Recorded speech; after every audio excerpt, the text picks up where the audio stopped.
All right. With me, I have Will. Will, thanks for joining me on the show. Appreciate having me, man. A lot to talk about today. I know. So we've chatted a little bit before we started recording, and I wanted to dive in. So you've started multiple companies, you've acquired hmm multiple companies, you've had companies acquired, you've had a lot of success in your career. But I want to dive into like the motivations for you as an entrepreneur. What got you started early? What got you to your first company? What was it? What did it do? Sure. To be fair, I never thought in a million years I'd be ever be in business. To give you a sense for it, I started my career as an actor. And I don't mean like a theater actor. I mean like doing commercials, like a bad actor, not not like a Broadway Were actor. you like a background extra? I, You were I like was person number bus? 6. I was like, I've done nothing notable. There's no highlight reel of that part of my career. Um, and that only came out of that, not because I had any interest in theater or acting or anything else like that, because it was the dumbest, laziest path I could take when I was heading into college to get into college. I mean, I literally went through the course book and said, what's the only thing that I can't fail at? And I saw a theater major and I'm like, how can I screw that up? So that was my career. But it didn't start like that. And I just want to point out that my career didn't start with ambitions of being a CEO or even being in business. Um, I think like a lot of entrepreneurs, my career started out of desperation. And people think desperation, like, hey, our startup started, we don't have a lot of money. Um, I'm really desperate. Nah, I'm going way back. I'm Yeah. talking when I was like 8, and I grew up with a single mother. I hadn't met my dad. We were very, very, very broke. My brother had just been born a couple years later, and I was kind of his father, if you will, even at a very young age. And we didn't have any money. And so for me, entrepreneurship, or kind of how we would think about it, actually had to do with going out and trying to figure out how to make money. In my case, I would sell now and laters at the bus stop every morning, so I would have cash to pay for lunch every day. So for me, like making money, making profit wasn't like a greed thing, like that. Hey, that would be cool. It was a like I had to do it, otherwise I wasn't going to eat. And I think when you grow up like that, when you grow up poor, but when you grow up desperate, it forces you to think about entrepreneurship because it's a survival mechanism. I mean, like when you think about your own childhood growing up, where did you see that? Because I see that in a lot of entrepreneurs. I'm guessing it wasn't much different for you. No, it definitely was not. So I also grew up without a father. He passed away when I was 6. And we were on food stamps. Like, so I grew up in San Clemente, though. So there's a little silver line. I was born in Detroit, Mm-hmm. terrible area. But then for some reason, God was like, hey, let's get this kid out to a beautiful beach town. But I think that's so fascinating. And I meet a lot of entrepreneurs like this. My previous angel investor, Christian Friedland, very similar story. Growing up poor. And when you grow up poor, money tends to be more top of mind than when you have money. So when I think about, when I started, businesses when I was young, it was in a similar vein of I need to make money because I don't have any money. And I why does need to everyone make money. else? Yeah. Yeah. And so that can be just such, you know, obviously it's not the ideal way to grow up. I don't wish it on anyone, but it's also a blessing in disguise. Would you agree with that? Because it's obviously motivated you in ways that, nothing ever probably could. you know, Everybody talks about life being as simple as fear or greed, and there's a lot of shades in between. But let's just stick with fear for a second. Fear is a powerful motivator. It's also something, by the way, that I've never unwound. I'm 46. I've been at this a long time. I've been a millionaire since I was 22 years old. I live in terror every single day of losing everything. There's never been a day in my entire life, my entire career, where I've ever said to myself, everything's okay now, I'm good. And it doesn't matter at this point if I make $1 billion at this point. Doesn't matter. I'm gonna feel exactly the same way. That's just like hard coded into my DNA. I'll be honest with you, it's not awesome. It was awesome when I had to fight to survive. It was an important survival technique, but that's not the way I live anymore. But the fear is still there, right? So it's a double edged sword. On the one hand, it's awesome when you need it, it's not awesome when you don't. right? And it's way harder to unwind than people understand or think it is. So one thing that comes to mind that I can relate to is, so when I was building business apps, that, I felt like that was my shot. That was my Yeah. shot at a different life, not just for me, but for my family, my children. I'm a dad now and successfully exited that business. Feel extremely grateful. But I look back and I literally was working 100-hour weeks, maybe even like 500-hour weeks, if that's even physically possible. I felt like I never slept. Right. Yeah. I was always drinking like some sort of caffeinated thing. I was working every single weekend. Yep.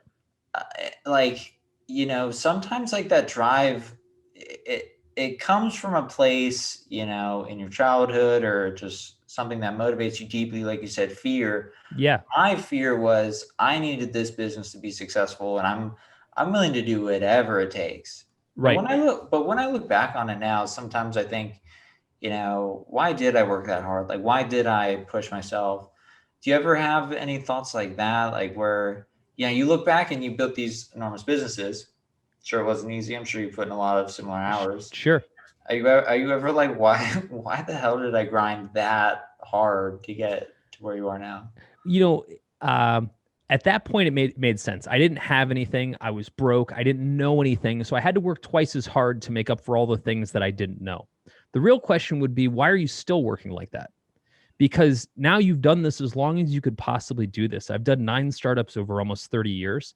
I've lived so many lives at this point. I run startups.com. I run a company that specifically explains to you how startups are going to work. It's like I keep going through high school. Like I already know what the answers are, right? But I keep going through the same process. The question is, why do I feel, similar anxiety or stress, even though I already know how this is supposed to play out? Truth is, I have less of it, right? Again, because it's like, yes, things are going to suck for a while. Yes, this is going to be stressful. I kind of know it's coming. You still feel it, right? Yeah. If I tell you, hey, I'm going to punch you in the face, no matter how many times you've been punched in the face and you know exactly how it's going to feel, still going to hurt. Right? Yeah. I mean, you still have that, that raw feeling. So all that said, I think there's a time and a place for it. I think where that breaks, and I think that's kind of what you're alluding to, like, where does putting all that time and effort and all that sacrifice break? I think it breaks where you don't have an end game for it. In other words, once you've established safety, once you put a couple bucks in the bank and you're still killing yourself, at what point is it worth it? If I'm being honest, I've rarely seen people make it worth it, no matter how well they've done. And the cost has historically outweighed the upside. I think that's this whole conversation is really, hitting me because I can relate on a smaller level. Like for me, what I'm doing now, and we spoke about this on the phone, just, what we're trying to accomplish in our careers right now is dramatically different than it was probably 10 years ago for me, 20 years ago for you. Just doing more of the stuff that we love to do. Right. Remember I told you about all the stuff I don't like to do? Yeah. Most of it involving meetings. Yeah. Don't like to be in feedback calls or, hey, meet this person. What do you focus on like doing that like gets you like super excited these days? Because you can do whatever you want. Yeah. I think part of it too is recognizing that you can do what you want and recognizing that there's shit you don't have to do anymore, right? For example, about 8 years ago when we started startups.com, I had maybe one of the most cathartic moments in my life, which was me stopping and saying, man, I don't have to kill myself anymore. That's not the same as working a lot of hours or things like that. It meant I don't have to do a lot of shit that I don't want to do anymore. I'll give you some examples. I don't have to work with jerks anymore.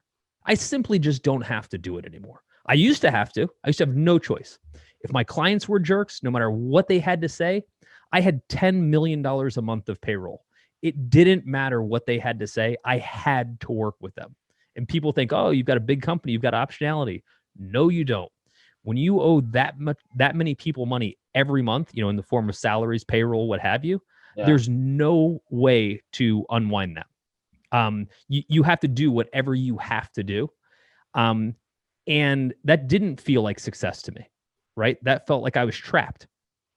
The other side of it was when I was raising money or I was working with big partners, et cetera, or just hiring, I worked with a lot of people I didn't like. And to be fair, they didn't like me either. Right. You know, I'm no saint. Um, and in both cases, I didn't want to ever be in that situation anymore. I was like, if I don't like you, I just don't want to work with you. Life's too short. Dude, if you don't like me, by all means, quit. Go do anything else. I'll help you find another job. But Yeah. I don't want to spend a single minute in that situation. I don't want to spend time answering to other people, right? I don't want a VC who's literally never built my business to tell me exactly how my business is going to get built, right? That'd be Yeah. like me telling LeBron James how to play basketball, right? Like I get that I've watched basketball, but you're actually good at basketball. Like I'm not going to tell you how to play it. I didn't want to Yeah. be in a position where I had people doing that to me all day, right? Hence why we don't have any investors. Yeah. The list goes on, right? You know, but I think at some point I realized that I could take command of that destiny. It took me a long time. Yeah, I can completely agree with that. And I think it's important for entrepreneurs to, would you agree with this statement? You know, a lot of people, some people will say follow your passion, and some people say, you don't need to be passionate about what you're doing to be successful. I've kind of changed opinions over the years, like with business apps as an example. I was passionate because that was, a path to a different life. My second company, Allcoin, wasn't as passionate about it, so it wasn't as successful as business apps. So I'm a firm believer, if you're going to start a company, you need to be passionate about it. You need to be like, you need to like to get up, and there's always going to be things that you don't like in the company. That's just how a company operates. You still got to file taxes. You still got Mhm. to let people go from time to time. Like there's just operational stuff you can't get away from. But my question here would be, in your opinion, for entrepreneurs, thinking about starting companies, how important is it for them to be passionate about the idea they're solving, their product, market, whatever? Well, what if we split that? What if we said that there's passion, which is stuff you want to do, and there's purpose, which is stuff you need to do, right? So my first few businesses, probably like yours, were based on purpose. I was broke. I needed I needed this business to serve a purpose, or it made me not broke. And so I needed this business to work, and I worked my ass off at it. I wasn't passionate about it. It was we built web pages. It was Blue Diesel. We were one of the first web design companies.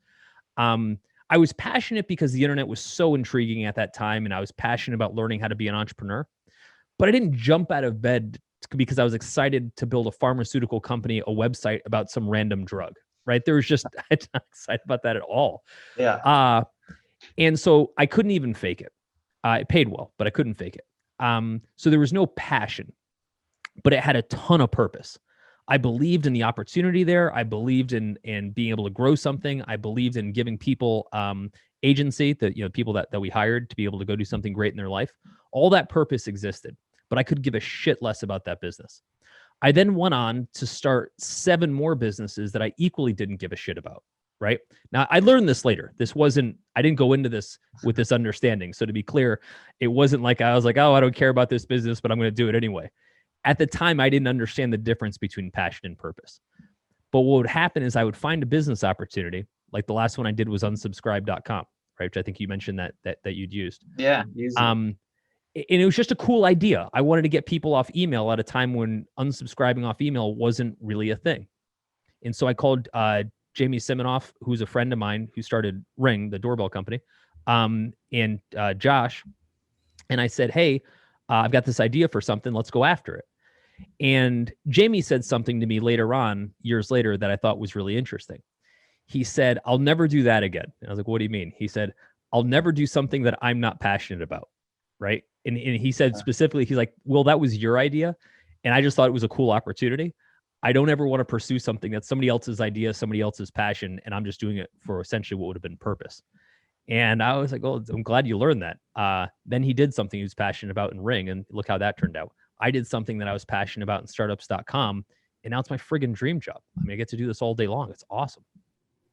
I think that is some wisdom right there, Will. Purpose and then passion. Because, yeah, the first business, I think entrepreneurs can transcend money. And then that's, an opportunity to do a passion project. For me, Yeah. it's like require helping other entrepreneurs. similar to startups.com, but on a smaller scale by a lot. But that's so interesting how you put that as purpose. And I think that's just so true. It is purpose, and it has more of like a deeper drive where you may not enjoy it, but you're doing it because, it's going to lead you to, a better life, other things, other opportunities that, you're going to enjoy further down the line. That could even apply to people in careers, like people that are just starting their Totally. first job. It's like you got to put in the work now if you want to do the fun stuff later. Yeah. Well, think about it this way, man. Like right now, I run startups.com because I get to help entrepreneurs. And really, it was a totally selfish play. I just wanted to be able to talk to founders all day. Do you remember when I called you out of the blue? When I launched my group card, you were one of the first people. And it's like, willstartups.com. I'm like, dude, this guy's a big deal. Like, what? And you gave me feedback. I Yeah. appreciated that more than you know. I appreciate that. Well, I had no outcome to it. I did it because I thought what you're doing was cool.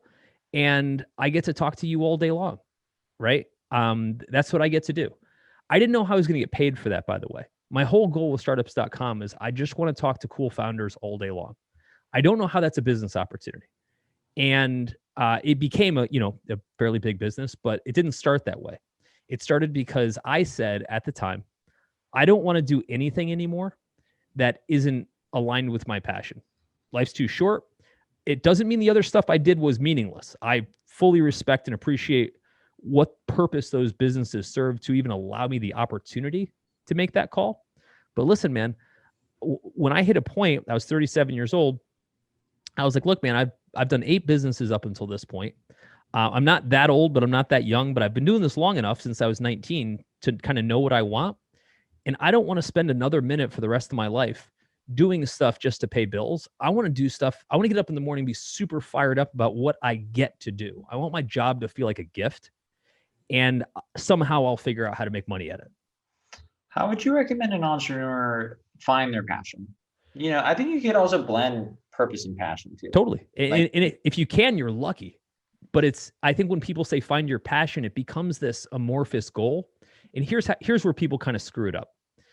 They say, well, I'm passionate about golf and I can't be a professional golfer. It's like, well, that's not the only way to be passionate about golf and monetize it, so to speak. You could run an e-commerce site, you could run a blog, you could run a newsletter. There's a million ways that you could be involved and talk about golf all day that don't involve being a golfer, right? Like literally being paid to golf. In my case, same thing. I didn't know how I was going to get paid to talk to founders all day. I didn't want to be a VC or an investor, not at all. I'd be terrible at it. And I didn't want to be a consultant. That felt too incidental. I didn't know what it was, to be honest. I just knew that I love talking to founders. When I called you, I just wanted to talk to you. Like I just wanted to get to know you. I just wanted to hear about your business. I wanted to hear what was on your mind, right? And like I'm very fortunate that I have a business that allows me to do that. I love that. And so for people that are listening, what does startups.com do? Because there's not just startups.com. You have a funding platform. You have Clarity FM. You bet. Yep. Can you describe like the whole ecosystem? Because it's like from ideation all the way to scaling a business, essentially. You bet. So I'll work backward from the problem that it solves. So my issue going into it when I was trying to figure out how to help founders is no one knows what they're doing. Everyone's usually going into it for the first time and they're going in with little or no experience. And it's the most critical thing that they're ever going to do. And they need to know everything all at once. And the stakes are as high as they're ever going to be. At least in a job, you've got years to figure it out. A startup, you've got months to figure it out. And it's all your money you're burning through. The stakes are so high. Yeah. And it's something you're usually really, really fired up about. Again, stakes being pretty high. The second thing that I looked at was when people go to start, they actually don't know where to turn to. There's no like, in the same way, if I were to say, hey, you've got a home improvement project, go to Home Depot and pick up your supplies, whatever. There's like a go-to for that issue or a blog you can go to. When it comes to starting a company, there's no answer of where to go to. There's no brand associated with this is where you go if you have the idea to start a company. In tech, we'll hear like, well, you go to an incubator. Dude, that's hundreds of companies that applies to, right? We see 20,000 companies a month, right? Our purview's a little bit bigger than that. And so functionally what we do are 3 things. We provide a platform for education. We've just got an ungodly amount of how-tos and walkthroughs and cheat sheets for every single thing you could possibly imagine, from how to write a business plan, hell, how to do your finances every month. We walk you step by step how to close your books, which nobody knows. So the education's one part. Second part is we've got a huge community of mentors. Clarity is a huge part of that. We've got 20,000 people at the ready on every topic you could possibly imagine, ready to talk to folks. And then the last part, which you also mentioned, we've got a bunch of tools. We've got a business planning tool. We've got a capital raising tool. We've got a customer acquisition tool. People pay $29 a month. They get all of it. And you didn't build all this yourself either. You acquired most of these companies, correct? You bet. Yeah, we couldn't. When I was starting to understand how big the vision of this thing was going to be, I was like, yeah, there's no way we're going to build Clarity and build LaunchRock, and I'm no possible way. But my friends did. And so I called Dan Martell, who I've known for a long time, who built Clarity. And I'm like, Dan, I've got this idea of pulling all these things together and building something big. And he loved it. He said, I'm down. How do we do something? And I called Jameson Detweiler from LaunchRock, same thing. Hey, what about this bigger thing? And we ended up acquiring 6 companies. We did diligence on 40, but we made 6 offers in addition to building our own stuff. Dang. So you meet with 20,000 founders per month, is that correct? 20,000 companies sign up a month. Gotcha. What's if you had 3 main pieces of advice for first-time entrepreneurs, what would it be? Let me expand on one main piece because I think it might be useful. And you and I actually talked about this the other day. Don't go it alone. And you're going to go it alone. Yes. Right. Yes, I agree with that. 100%. And no one gets it. So let me just build on that. Here's what we all do. We all announce that we're become entrepreneurs. There's our own fanfare press release, if you will. That's not what I'm talking about. You then start this journey. And it starts with, hey, this is awesome. I'm so fired up. And it ends with, holy shit, I'm so lonely. Right? Why is everyone killing it but me? Why am I doing everything wrong? Why is everything breaking? And the truth is, if you go through this journey yourself and you don't surround yourself specifically with other founders, and we can kind of talk about that, you're screwed. Because what's going to happen is you're going to take all of your cues from all the wrong people. Here's what you're going to do. You're going to talk to your friends and tell them how the business is going. They know what you do, but they don't really understand it the way you do, the way their founders do, right? It's like my buddy's a Navy SEAL. He tells me what it's like being in the theater of war. And I'm like, okay, I get that. But I've never been shot at, right? I don't really know what he's talking about, right? Yeah. Same thing. Your friends who have jobs, they understand you have a job, but they don't understand that you own the job. You can't quit. And if you do, you're screwed, right? Yeah. They don't understand you're tethered to it. You're going to take cues from your spouse, and they want to be supportive, but they've got an agenda, right? They want to make sure that the safety of your family's there. So when you say, hey, I'm going to do some cowboy move, that's kind of hard for them to get on board with, and they shouldn't get on board with it, right? Because that's a terrible idea, because it typically is. And then you're gonna the worst is you're gonna look at the media, right, or social media, and you're gonna look at other founders who everyone's killing it, right? I can tell you firsthand, I see 20,000 companies a month. No one is killing it. Everyone is just fucking up less in some capacity at that moment, right? That is it. And I always say this is something I believe more than anything. There are 2 types of founders: those that are scared to death and crying themselves to sleep, and those that are lying about it, right? Because this thing is a terrifying journey. And so the reason I bring that up is because every founder I talk to goes through this alone. They don't reach out to other founders. And I'm not just talking about mentors. I mean, other actual founders to compare notes. And I think it's super powerful to do that. Once I started doing that, it changed my life. I know that you've been in groups before where you've met with other founders, you've had great success. Yeah, it matters. I couldn't agree with that more. I was in a peer CEO group called 10X CEO. I told you about this. Yeah. Before that, I wasn't even doing one-on-ones with my VPs. It was basically I was 24, 25 at the time. I can't Animal House movie. The company was growing because we had product market fit, but it wasn't operationally, running like a professional company should. It never does.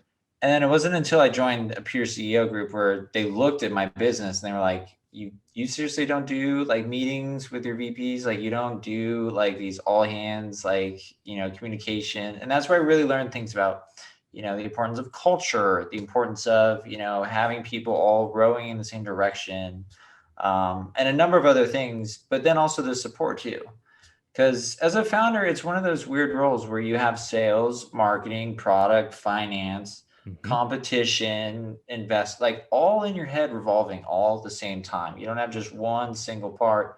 And if any of those things break, it's your fault. And so like being a founder at a certain scale, or really any scale, is so emotionally draining at times. I can't agree with you more that just surrounding yourself with people that can relate to that, that sort of work environment mentally, but then also strategically and tactically is so, so, so important because you learn from them and then they can give you advice on like, hey, I've been there. This is kind of how I work through it.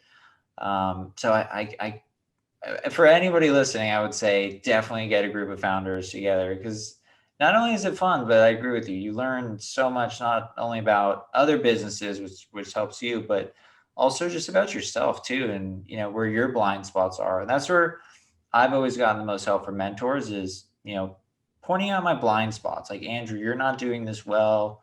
Have you thought of doing it this way? So just like leading into like the next question is how do you do mentorship at scale? Have you thought about doing any sort of mentorship programs with startups, or how do you address that issue with 20,000 startups that are signing up? You know, here's what's really interesting, man. Like about a year and a half ago, we started doing our startup therapy podcast. And the premise of the podcast was that, hey, I think there's another journey we should be talking about. We talk about the startup journey. We talk about how Andrew's building his company, but we're not really talking about how Andrew's dealing with himself, the founder journey, right? And we started to realize after talking to more and more people, this gets into mentorship, that where Andrew was really struggling was on just really fundamental founder questions that he didn't really have the answer to, right? Things like, hey, I'm kind of tired of working at my startup. Is that okay?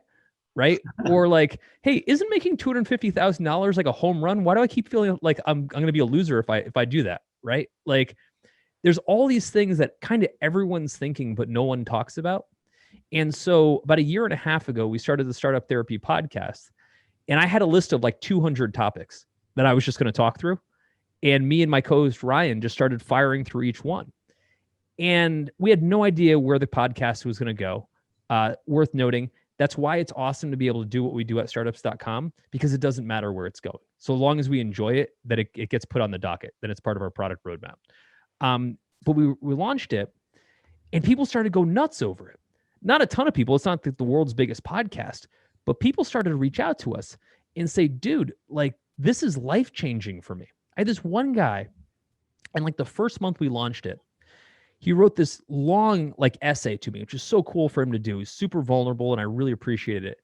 And he said, my girlfriend and I were driving across country, in the middle of a startup, what have you. And we ended up just like binge listening to your startup podcast. And he said somewhere along the drive, she looks over at me and I'm crying. And Well, she's like, whoa, what's going on? He's like, this is everything that's been in my head that I haven't been able to tell you. Right? wow. Yeah. I was like, shit. Do you remember what some of the topics were?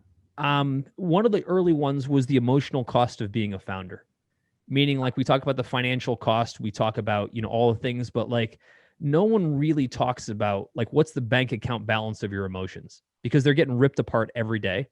And at some point that comes home to roost. Right. Yeah. And so I we unpacked that. Yeah, I would always tell like my wife and my friends now, like I can look in retrospect while running business apps, I would always say about 25% of my mind was never there. I was Yep. never fully present because Couldn't be. you just have so much stuff that you have to think about and worry about, and Yep. and it's again when you're in that purpose phase or you're just extremely driven to make this work. Yeah, like I can totally relate to that, and it's true. And a lot of Yeah. founders do not talk about it. A lot of founders are posting on Twitter, everything's good, but Well, it's tough. It's tough mentally. and times are changing, You know, we're starting to bring these conversations to the forefront. But when you're asking about mentorship, what it occurred to us when we started to go through that process with startup therapy was that we were missing a huge part of our product roadmap. In that, again, yes, we can get you more customers, get you funding, all that great stuff, but that wasn't really the problem you were taking home at night, right? The problem you're taking home at night is, what am I doing with my life, right? Like, you know, why do I feel like such a failure? You know, all these hard emotional issues. And so, you know, that's where we started to put together the founder groups, so that, which was an outgrowth of startup therapy, so that we could start getting founders connected to each other and just get all this shit off their chest in a room full of people that actually knew what they were talking about.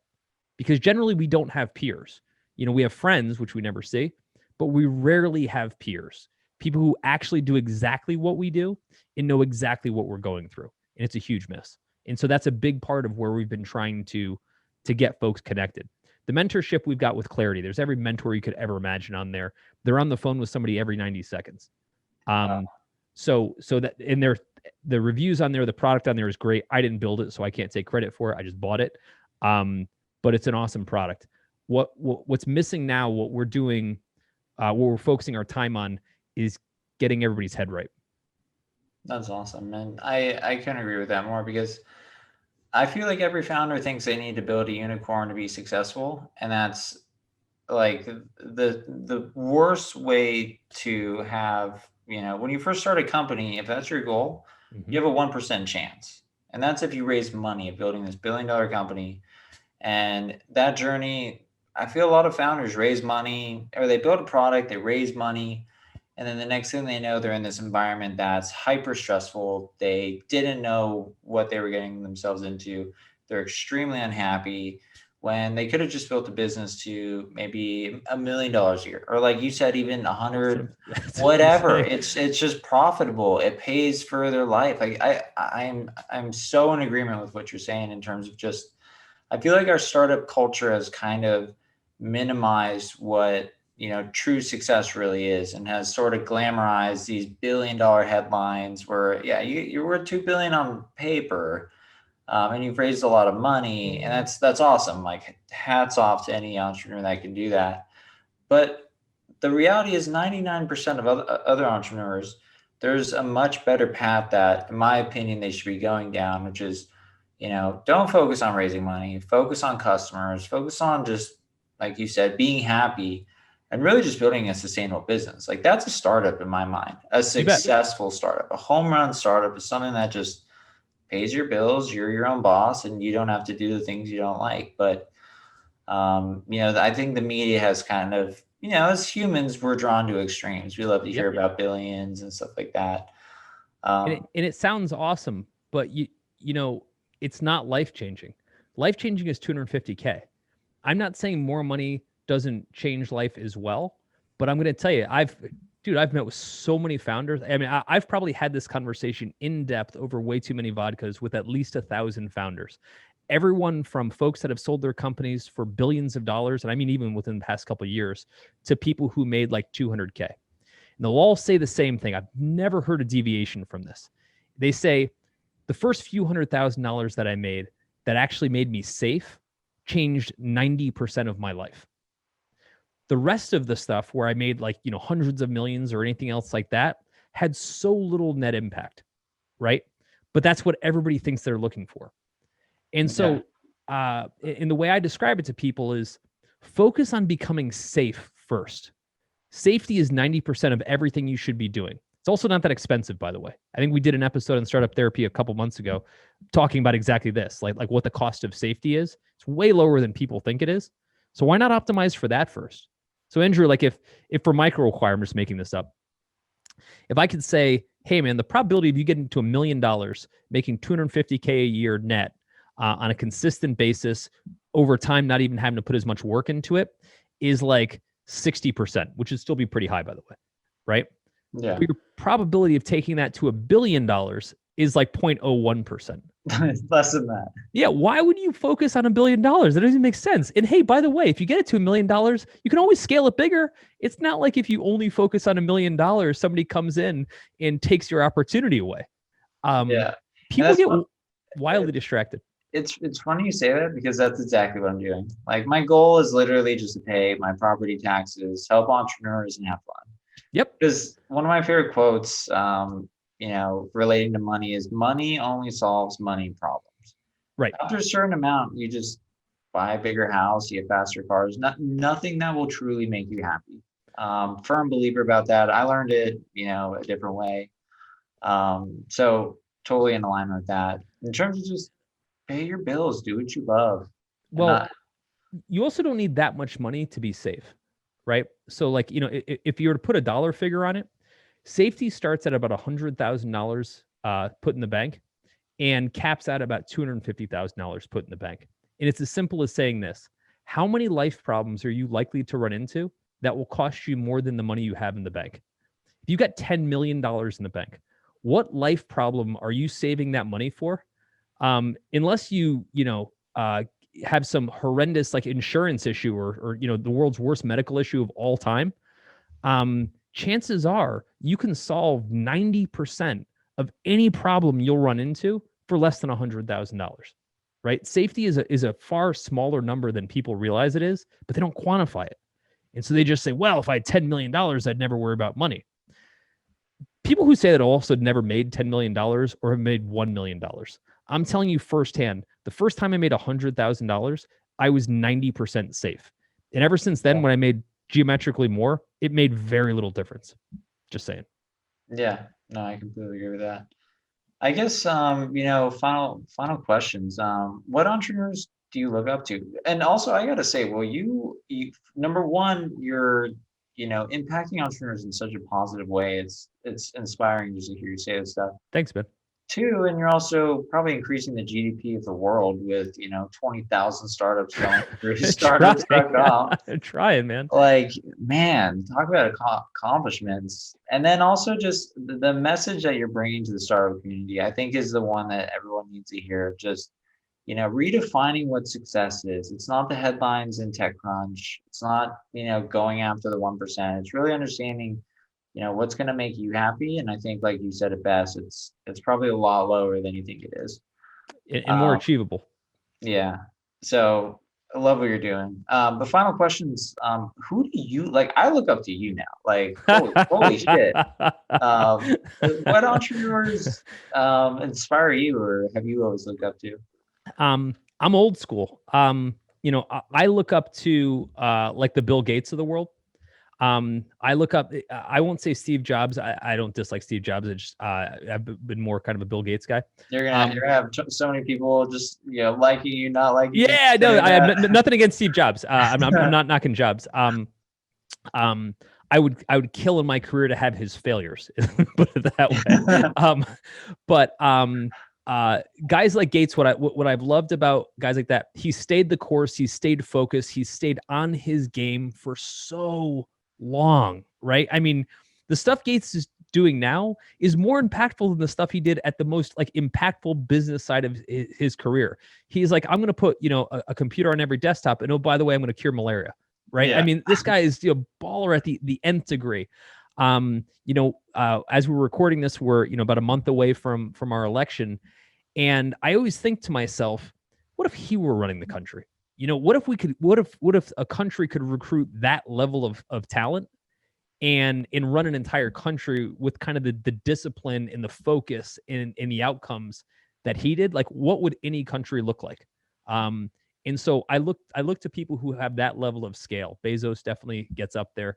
And then on the other end of the spectrum, people who don't have the dollar success, but I can't spend enough time with.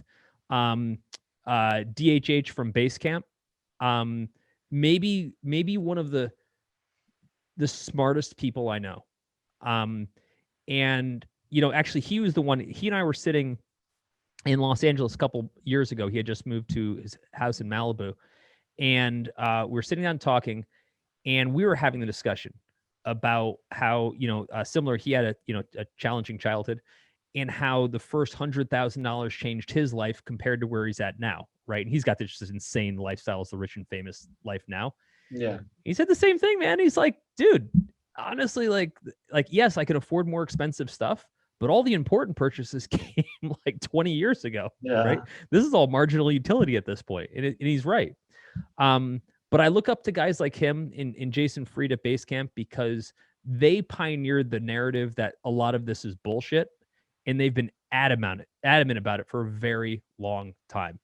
And I think they've started to actually finally start to drive the conversation the right way, and they were saying it long before it was fashionable. So that mad respect there. Yeah, I remember their book Rework. I actually read that before I started my company in college. Yeah, I applied some of the principles. It was so long ago, I can't remember exactly which parts, but they've had an influence on my career too, which is pretty cool. they're incredibly thoughtful. Even if you don't agree with everything they say, it actually doesn't matter. You really can't disagree with how thoughtful those guys are. Yeah, they're awesome. I guess any book recommendations? There's two books I live by, and I don't consume a ton of books the way I wish I did. I do a ton of reading, but not a ton of books. The two books that changed my life by far, which were both given to me by somebody else, and I didn't understand why they handed them to me at the time. The first one was The 48 Laws of Power by Robert Greene. In my mind, that is like the handbook to being an evil master plan kind of guy. There's so much truth in that book. Yeah. You're a complete asshole once you're done reading it. But at the same time, it's so incredibly true. Just the framework for how people act, how to respond, how to think about things. I don't try to act like the principal those books, but I think about them all the time. That was one. The second one was Atlas Shrugged by Ayn Rand. Also a book that anybody that reads it is a complete asshole after that as well. What's fascinating about the premise of that book about Atlas Shrugged is, Ayn Rand wrote it at a time when socialism was on the rise, etc. And she was basically saying, what would happen if the entire country started to just take everything away from the people who were productive? And what if the people who were productive just quit? And it's about a 1,200-page book on that premise. And what she wrote about, I can't remember the timestamp on the book. I want to say 30s, 40s, is literally happening in the U.S. right now. This isn't me making a political statement, by the way. I'm very apolitical. I'm saying that we're getting this huge chasm between the most productive, in some cases, most rich people in the world, and those that want to take it from them. And again, I'm not taking sides here. I'm just pointing out that we're actually watching this book play out. But it really shaped my life. It really shaped my thinking about the difference between socialism and capitalism. I haven't read either of those books, and within the next weeks, I promise you, I'm going to have them read. I have a whole bookcase right here. I'm an avid reader. They're life-changing. They're not light reads. And what I mean by that, it's the kind of book where it took me 4 years to read Atlas Shrugged. I don't even know if I finished it. Because it's a big... I got to take that back. Not next week, maybe next year. What I meant was they're interesting reads because I'd read 2 pages and I'd have to put the book down because my head was exploding, right? I was like, oh, dude, I have to think about this, right? And that sounds silly, right? But the books provoked so much in me, which made them good books, that I spent 4 years thinking about what I was reading, not just trying to turn pages in a book. That's awesome. Well, thanks so much for joining me on this podcast. This has been just a pleasure speaking with you. Congrats on all your success. If people want to hear more about you or connect with you, where can they find you online? Yeah, so I'm at Wil Schroter at Twitter, WilSchroter. But I think what might be more helpful for folks listening, if you're going it alone, we talked about the founder groups, Andrew, and you want to be in a founder group, hit me up. Will@startups.com. Doesn't matter how you spell it, it'll still get to me. And I'll find you a group wherever you are in the world. I'll find you a group of your peers. I'll make sure that there's people who understand you, that are kind of in your world. Even if they're not in your hometown, I'll find them anywhere in the world that fit where you're at, what stage at that time, and we'll help you out. Awesome. And Will's a man of his word too. He literally hit me up out of the blue and was like, hey, can I give you feedback? So, Will, thanks again for joining me on this podcast. Really appreciate it. All right, man. Thanks for having me. Cheers.